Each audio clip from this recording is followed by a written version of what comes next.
Bernard Crustin, bonjour. Bonjour. Bienvenue au Conte de Charlevoix. Parle-nous un peu de toi, mon Bernard. Alors, Bernard Crustin, je viens de la région de Québec. Je fais partie du Cercle des compteurs de Québec, d'ailleurs, dont je suis le président depuis quelques années. Puis, c'est ça. Je viens du milieu du théâtre principalement. Je suis dans le tourisme et je suis compteur également. D'où vient cette passion du compteur pour toi? Probablement des feux de camp dans ma jeunesse. Avec une guitare, des gens qui racontent des histoires, etc., etc. Fait que très convivial, on avait beaucoup d'amis, mes parents avaient beaucoup d'amis qui avaient des chalets. C'est pour ça qu'on se retrouvait souvent sur le bord d'un lac. Il y a aussi Trois Pistoles qui, pour moi, c'est des années absolument fantastiques. La grève et tout ça, puis le programme de Western Ontario, où on rencontre plein d'étudiants, etc. Très dynamique, fait que c'est ça, c'est le goût d'entendre les gens raconter. Puis mon père lui-même racontait toujours sa vie un peu à gauche, à droite, ce qu'il avait vécu, parce qu'il a vécu en Afrique plusieurs années et tout ça, fait que ça faisait beaucoup d'histoires à écouter. Et le fait aussi qu'on avait beaucoup de livres et de bandes magnétiques. Je ne sais pas si les gens se souviennent des bandes magnétiques, là, avec des contes là-dessus et tout ça. Fait que donc le conte fait comme un peu partie de mon enfance et de mon adolescence. Les contes que tu racontes, ce sont des contes, ça fait beaucoup de contes. Oui. Ce sont des contes de création ou d'adaptation? Moi, je fais de tout. C'est-à-dire que j'ai des contes adaptés, des contes traditionnels adaptés. J'ai aussi des créations et j'ai aussi ce qu'on appelle des récits de vie qui sont basés sur ce que des gens de ma famille ont vécu, mais évidemment que je mets à la sauce du conteur. Okay. Tu arranges ça. J'arrange ça un peu, etc., pour que ça fasse... parce que des fois, c'est peut-être simplement une anecdote qui m'a été dite et moi, j'en ai fait un conte, j'en ai fait une histoire complète. Je suis parti de l'anecdote, puis j'en fais une histoire complète. Parle-nous un peu plus du Cercle des compteurs, ton implication dans le Cercle des compteurs. C'est quoi exactement le Cercle des compteurs de Québec? Qu'est-ce que ça apporte à un compteur? Moi, je le sais, là, mais qu'est-ce que ça apporte à un compteur? Alors, le Cercle des compteurs de Québec, on a défini ça comme une espèce d'incubateur de talent. C'est-à-dire n'importe qui a le goût de venir compter, puis c'est pas obligé de vouloir devenir professionnel, mais si vous avez le goût de venir voir comment ça se passe, comment ça marche et tout ça, et on accompagne les gens. La structure est super simple, très amicale. Les gens se présentent et s'ils veulent, après qu'ils ont présenté un compte, ils ont des critiques qu'on espère le plus constructives possible, ce qui n'est pas toujours le cas. Des fois, il faut ramener les gens un peu à l'ordre. Et après ça, la personne prend ce dont elle a besoin dans ce qu'on lui dit et peut ou peut ne pas modifier son compte ou tout ça. Règle générale, la plupart des gens qui sont venus au cercle, ils ont toujours trouvé un petit quelque chose. Fait que c'est ça, c'est très simple. C'est très simple. Et après, souvent, ce qui arrive, c'est que les gens quittent le cercle. Ceux qui veulent devenir professionnels deviennent professionnels. Puis il y en a d'autres qui sont venus chercher ce qu'ils avaient besoin, puis qui, après ça, viennent nous voir une fois de temps en temps. Et puis, il y a des noyaux qui sont là depuis le début.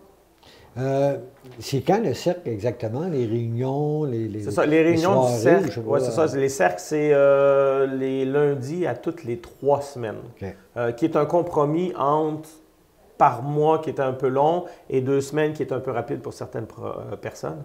On en rediscute à chaque année, puis on retombe toujours aux 3 semaines. Puis c'est les lundis. À quel endroit? Aux voûtes de la Maison Chevalier. Okay. Si vous connaissez Québec, il y a Place Royale, il y a la Traverse et il y a une belle maison au Toit Rouge qui est la Maison Chevalier. Et c'est dans les voûtes de la Maison Chevalier où on fait nos rencontres et nos spectacles.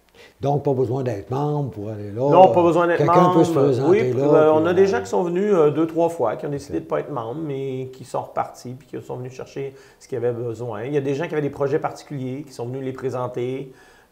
Puis qui sont repartis après. Puis comme je dis, il y en a qui sont là depuis le début. Fait que c'est vraiment très convivial et les gens viennent y chercher ce qu'ils veulent.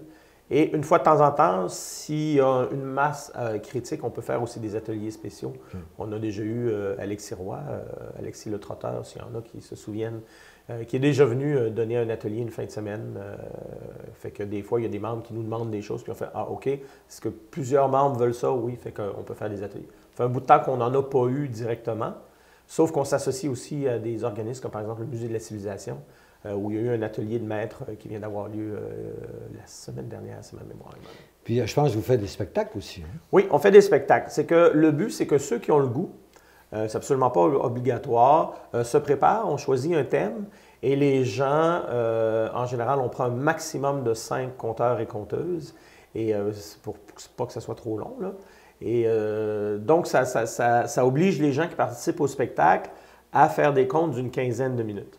Donc, c'est sûr qu'on n'aura pas des grandes sagas comme on peut, style Alain la montagne, là, qui peut aller pendant 1 heure avec le même conte. Ça se peut pas dans ce genre de spectacle-là. Mais ça permet à ceux qui ont du métier de ne pas rouiller et à ceux qui n'ont pas de métier de côtoyer ceux qui ont plus de métier et de voir un peu si ça les intéresse ou pas d'être devant les gens, dans le fond. En parlant d'Alain la montagne, c'est lui qui va être là samedi. Oui, bien exactement. Très beau spectacle. Oui, oui, super. Après-midi, tu nous fais quoi sans trop vendre le punch? Là? Je vous fais une histoire vécue. Donc, une anecdote qu'une personne de ma famille m'a racontée. Ah. Et ceux qui seront là, vous allez découvrir de quelle personne je parle. Parce que mon punch, c'est un peu quand je dévoile quelle est la personne. C'est pour ça que je ne dévoilerai pas ce punch-là. Mais ça parle de la Deuxième Guerre mondiale et ça parle de prisonniers au cœur de l'Allemagne. Ben, on a hâte de t'entendre. Merci Bernard. Merci Ben, mon président. Ben, ça fait plaisir. Merci bien. Notre conteur suivant est un comédien. Comédien, clown, scénariste, animateur, improvisateur, Bernard Crustin est un amoureux des histoires. La sienne commence déjà pas mal étonnante. Il est né wallon, en Afrique, de parents belges.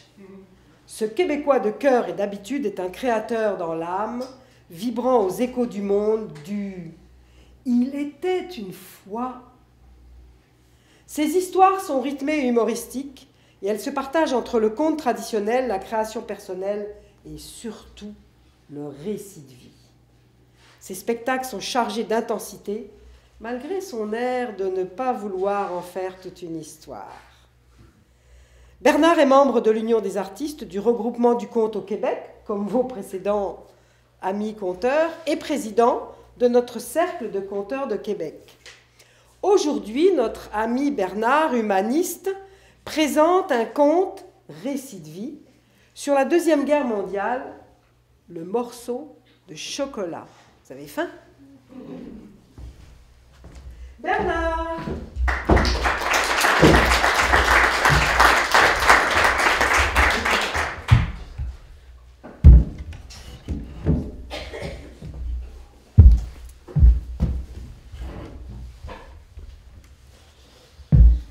Alors, il y en a combien ici qui se souviennent de la Deuxième Guerre mondiale?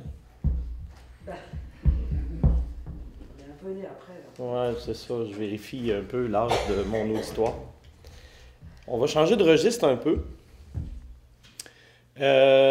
Mise en contexte, c'est que dans cette guerre-là, il y avait différents niveaux de camps. Et les camps les plus durs étaient au cœur de l'Allemagne.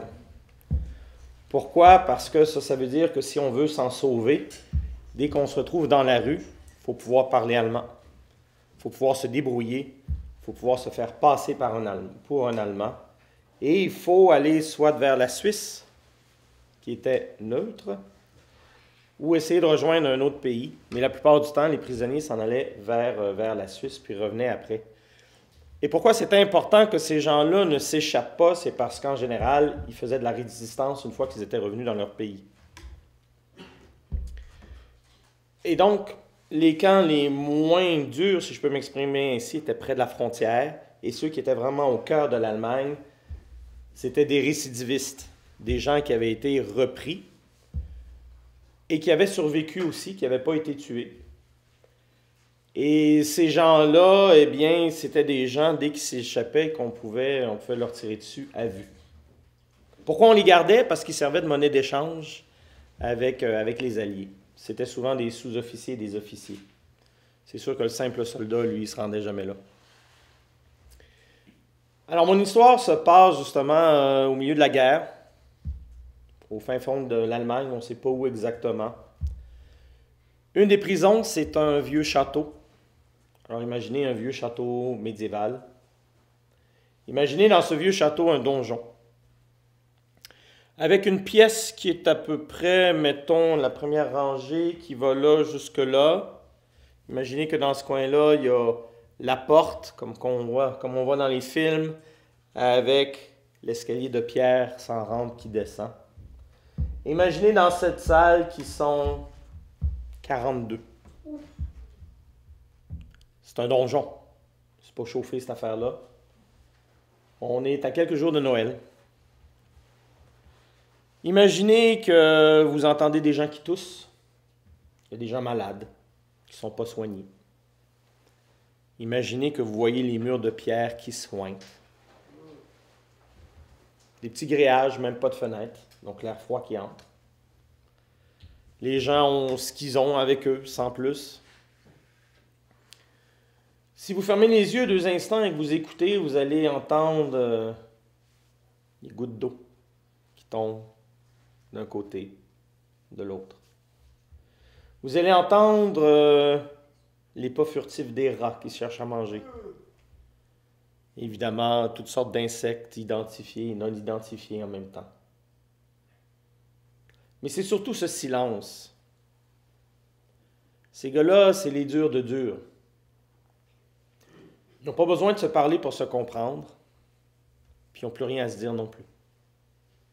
Les seuls moments de joie, c'est quand le garde apparaît pour venir donner à manger. Alors, vous avez le choix dans les noms, mais eux, ils avaient décidé que le garde s'appellerait Schultz. C'était pas son vrai nom, puis finalement, il avait fini par abandonner d'essayer de leur dire c'était quoi son vrai nom. Fait qu'il s'appelait Schultz. Imaginez la caricature du bon soldat qui ne sait pas trop qu'est-ce qu'il fait dans cette guerre-là, qui est obligé de s'occuper d'autres personnes, et puis qui se fait appeler Schultz, puis c'est pas son nom, puis voilà. Évidemment, on se moque de lui. Évidemment, des fois, on lui demande comment tu dis ça en allemand. Parce que c'est comme ça que les prisonniers apprenaient l'allemand aussi. Ils avaient déjà une base, mais en même temps, ils apprenaient. Parce que ces gars-là avaient juste une chose en tête, s'échapper un jour. Ce qu'il faut savoir aussi, c'est que la Croix-Rouge faisait amener des paquets des fois, mais vous imaginez bien que les paquets étaient toujours ouverts, fouillés, tout ça. Alors, c'était déjà un miracle quand un paquet se rendait et quand il restait quelque chose dedans aussi. Je vous l'ai dit, on est à quelques jours de Noël. L'atmosphère est un peu lugubre parce que Noël, ça nous rappelle notre famille.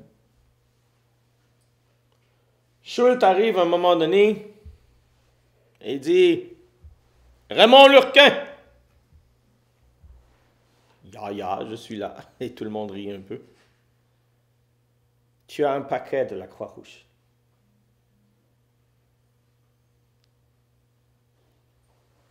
Ça prend quelques instants avant que les mots se rendent dans l'esprit des gens et qu'ils comprennent ce que l'Allemand a dit. Il y a un paquet de la Croix-Rouge qui vient d'arriver. Raymond Lurquin se lève, va chercher son paquet. Un peu gêné d'être le seul à avoir reçu quelque chose avant Noël. Il s'assied, dépose le paquet sur ses genoux. Il attend quelques instants. Il l'ouvre. Il n'y a presque rien, mais il y a une lettre et une tablette de chocolat.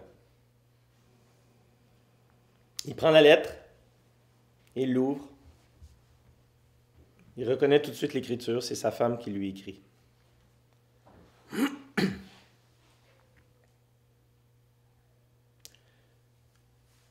Mon cher Raymond, tu me manques beaucoup. Tu ne réponds pas à mes lettres et on ne sait même pas si tu es encore vivant. J'imagine que tes conditions doivent être difficiles. Je voulais juste te dire que n'oublie pas l'anniversaire de notre petite fille. Tu sais qu'elle va bientôt avoir 3 ans. Elle est belle, tu sais. Cette fausse blonde cendrée aux yeux bleus. Elle ne me ressemble pas tout à fait, elle ne te ressemble pas à toi tout à fait non plus. C'est un beau mélange de nous deux. C'est dommage, tu n'as pas vu ses premiers pas. Tu as à peine pu l'embrasser avant de partir pour la guerre. Je veux juste te dire que nous allons bien. Je veux te dire que je t'aime. Et j'espère que ce message va te parvenir avant Noël. On pense très fort à toi. Et on espère que cette guerre va bientôt finir. Adèle.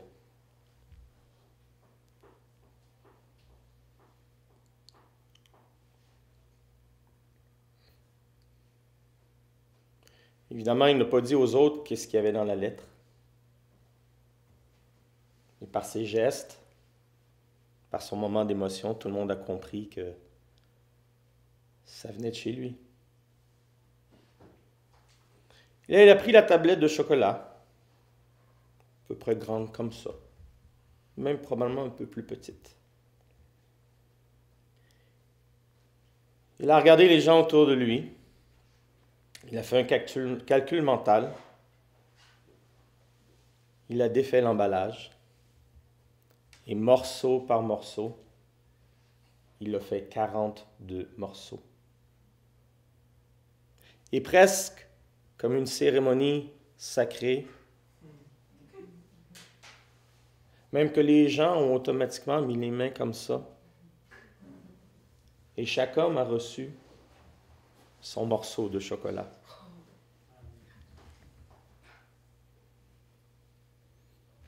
Du vrai chocolat belge. Quelque chose comme 80% cacao.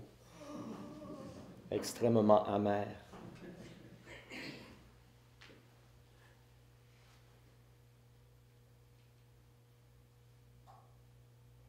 Tout le monde était là en silence à regarder son morceau de chocolat. Et un de ces hommes fiers n'a pas pu se retenir. Ça a commencé par des pleurs tout doux. Et finalement, ça a continué en gros sanglots qu'on ne pouvait plus arrêter, comme une espèce de torrent immense où toute l'émotion de toute une vie ressortait, où les souvenirs d'enfance remontaient à la surface pour un morceau de chocolat. Ils ont tous attendu que la tempête passe, que l'homme prenne son morceau, pour eux aussi prendre leur morceau de chocolat. Si je vous raconte cette histoire, c'est parce qu'elle me touche personnellement. L'homme qui a reçu le chocolat, Raymond Lurquin, c'est mon grand-père, que Dieu ait son âme. La petite fille va avoir 76 ans aujourd'hui. Elle s'appelle Jenny et moi je l'appelle maman.